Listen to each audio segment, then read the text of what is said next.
The CoinDesk Spotlight is brought to you by Nexo, the place to earn on Bitcoin, Ethereum, and more.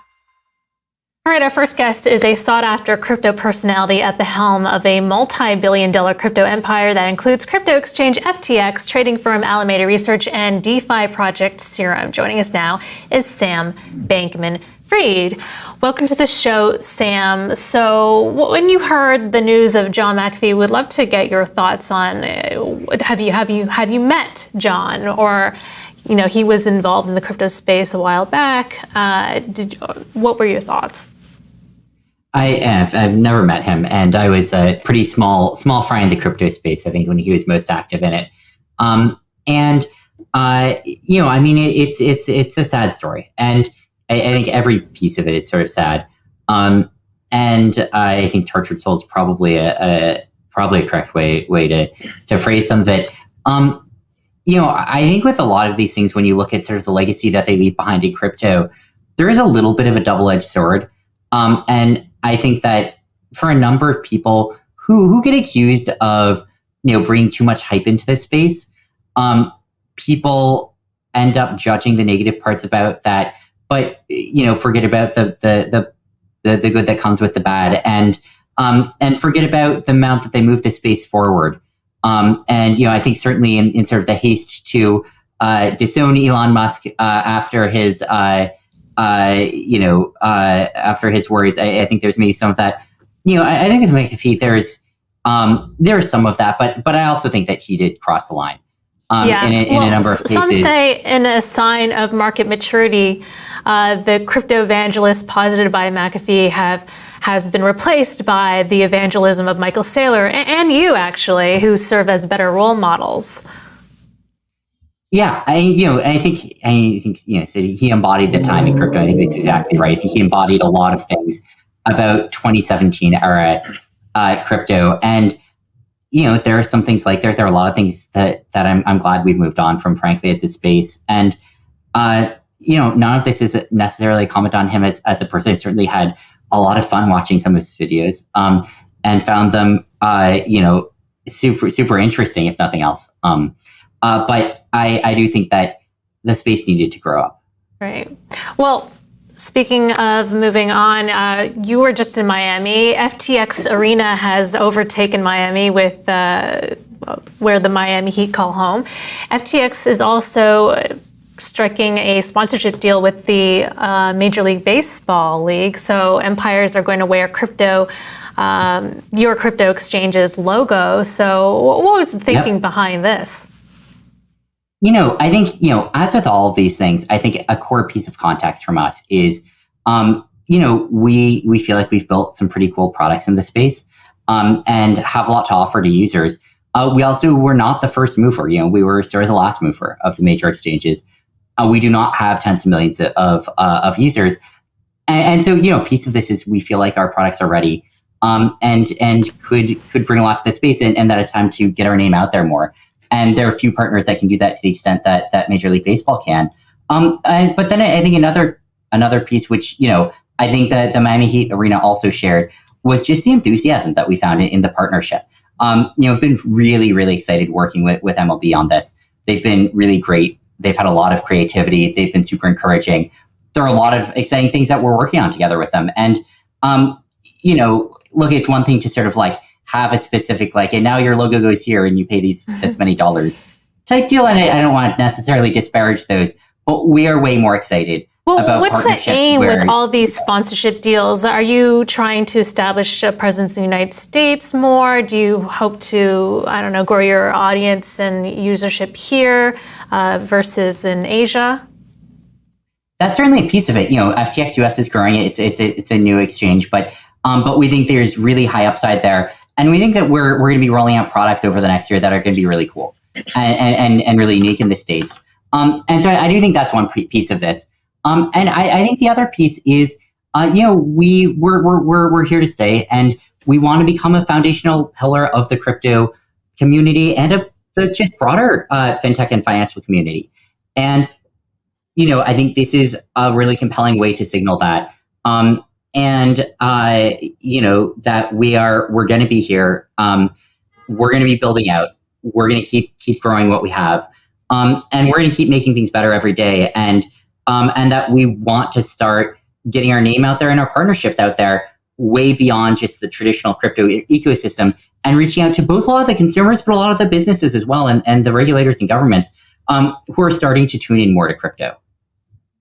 Sam, just to turn to a totally different part of the world. Last time you were on the show, we did talk about China, but since you've been on, it seems like this crackdown, or whatever we call it, is intensifying. And I know that you FTX does have a lot of Chinese users. What are you seeing? I mean, what are you observing this time? I mean, it seems like this time might actually mean business. And are you observing any patterns in your user activity and in anything that suggests that this is different this time around?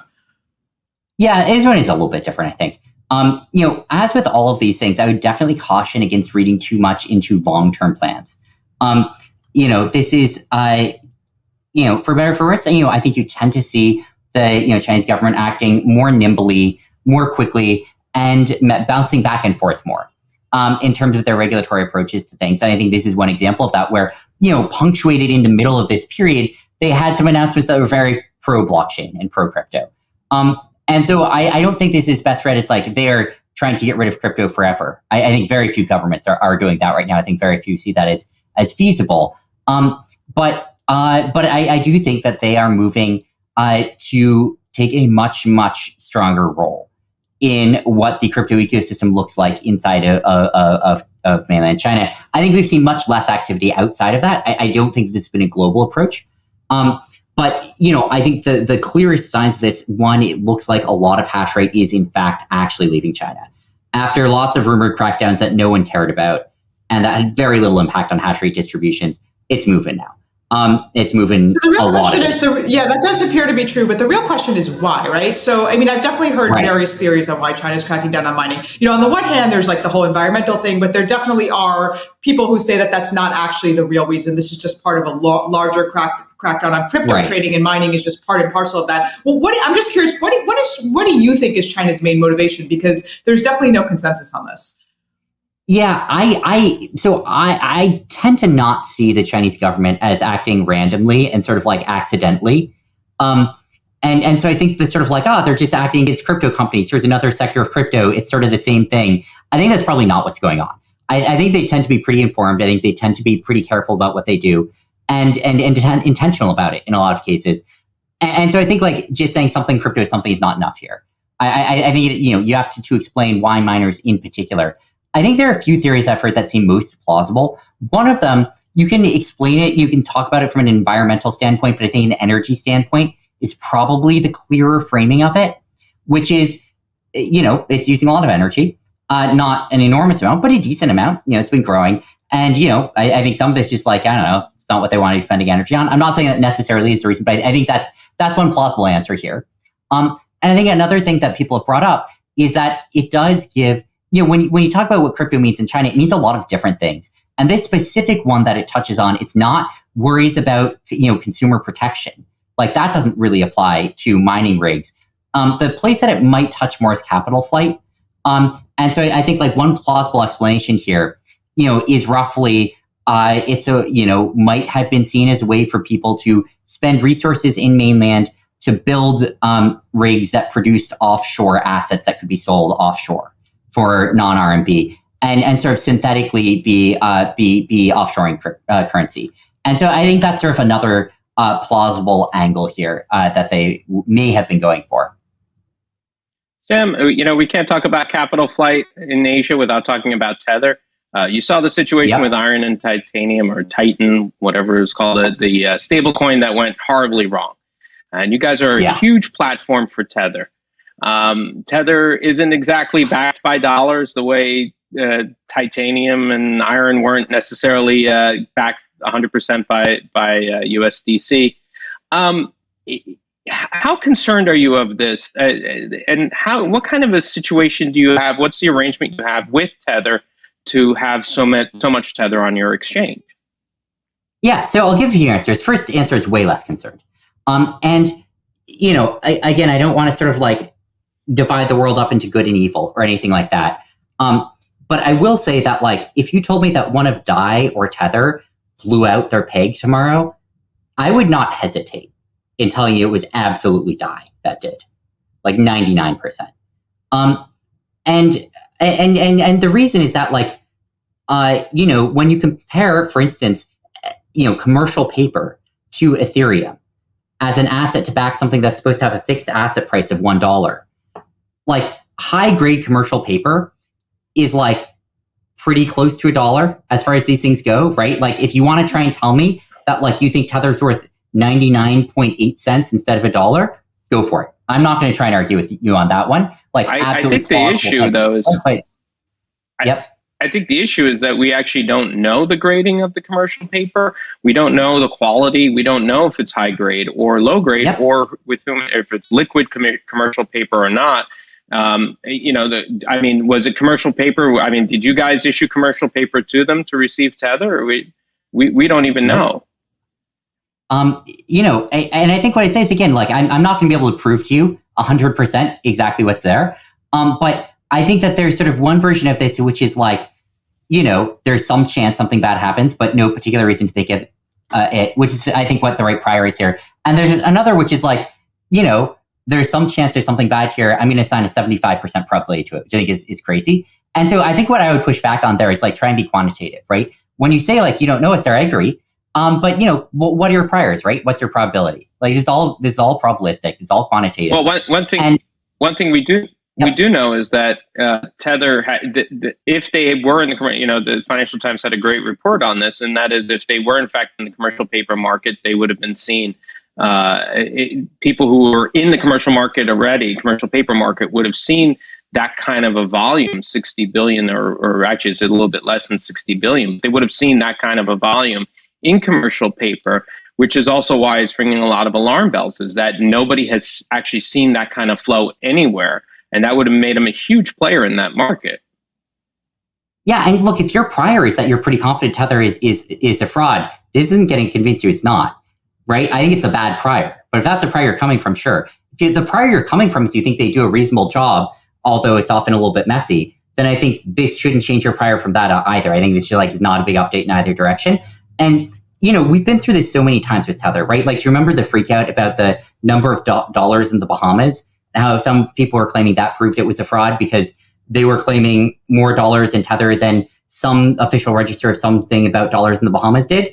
Like, there's an explanation for that. The answer is, like, the people who were worried about that did not understand the banking relationships involved. It's completely predictable that's how it would look. It is not a worry. That's just like, that's how like those particular types of accounts worked and how they're accounted for and where they would show up on balance sheets.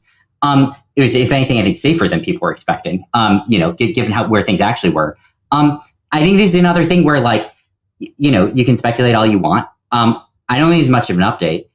I think like there's been a lot of empirical evidence that Tether has weathered, you know, the test of history. And again, it's not like they have a track record where you can make 99.99% confident statements about it, right? But it is a sort of track record where if you're predicting 50% doom each year, you know, every single year for the last 6 years looked pretty bad for that theory, right? And like every single time someone successfully redeems Tether, and every time Tether makes it through another year without issues, and you know, every time the peg sustains, and every time there fails to be this fatal blow, it, you know, despite the sort of like billions of dollars that are kind of being, you know, spent by the world trying to fight this sort of quixotic fight, that's a Bayesian update, right? It's a Bayesian update that Tether is not